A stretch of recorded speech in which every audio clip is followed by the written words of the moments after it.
Santiago, 2018, and roiling student protests highlight ongoing state violence and the criminalization of dissent in Diego Ayala and Aníbal Jofre's latest feature, The Affections, Los Efectos, bowing in competition alongside 9 Chilean projects at the Santiago International Film Festival, Sanfic.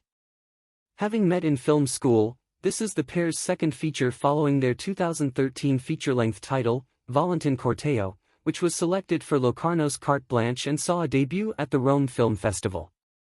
Produced by Valentina Robledo Arellano and Francisca Meri at Chile's Orion Cine and co-produced by Ecuador's Incubadora, the film follows School Inspector Benajman, Gaston Salgado, amidst the unrest as student pushback simmers and he grows weary of his daughter Karina's, Catalina Rios, close friend Yvonne, Gianluca Abarza, who encourages her bold activism.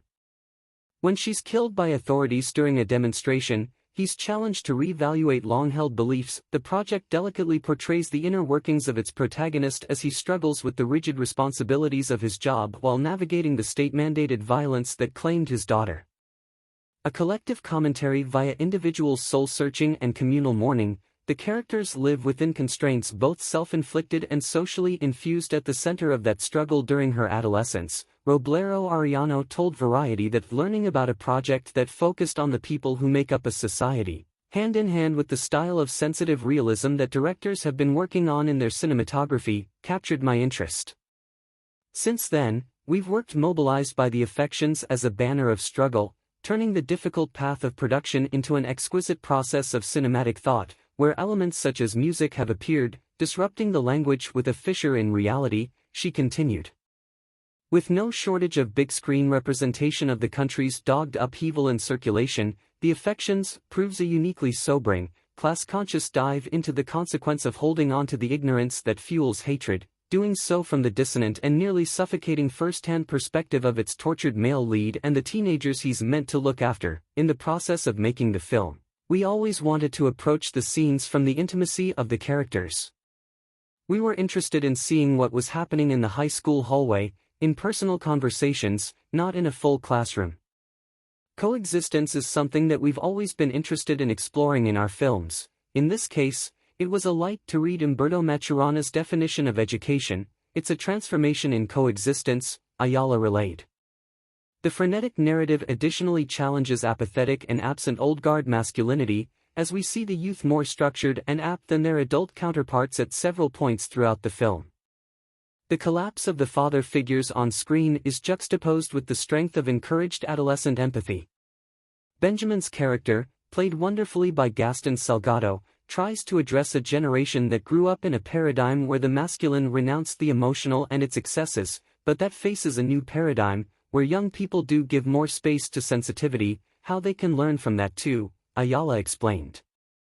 This process isn't immediate and involves difficult situations, big changes in perspectives. Sometimes, there are things that can't be recovered, you have to learn to live with it.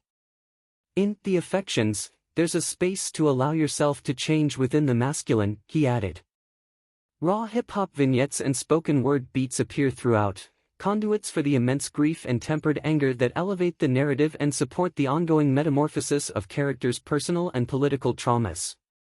The film is a champuria of audio-visual genres, neither purist nor elegant. It's not interested in remaining cynical in its perspective, but rather it positions itself as militant cinema, so beaten many times, that's honest for the moment we're living in which it was shot, Jofre mused. The incorporation of great artists like Gianluca and Sarah Hebe responds to this concern of exploring expressive possibilities where realism fell short of the horror of what happened. This is how musical sequences are born in search of a different depth, to reach true and important feelings, he added. With the project, Ayala and Jofre champion diverse perspectives. The film, globally relevant, as governments seek to restrict the expression present in independent, regional cinema, threatening to silence the communities most in need of an equitable portrayal and fueling a call for strength in numbers. A healthy ecosystem is one in which there's great diversity and coexistence of multiple forms of life. What's happening in many countries is very serious and these regimes are varied in their appearances. It's a matter of seeing what Milei is doing in Argentina. I say you don't have to go that far. I think it's a constant threat, and we need to generate networks of global solidarity, Jofre explained. These types of works are fundamental because they contrast with the mass communication of the media and social networks where a small, millionaire percentage of the population is represented, where images of the working classes are reduced to moral judgments or charity. As filmmakers, we're inspired by our environment. Paraphrasing the great Lucretia Martel, the first reference must always be our own territory.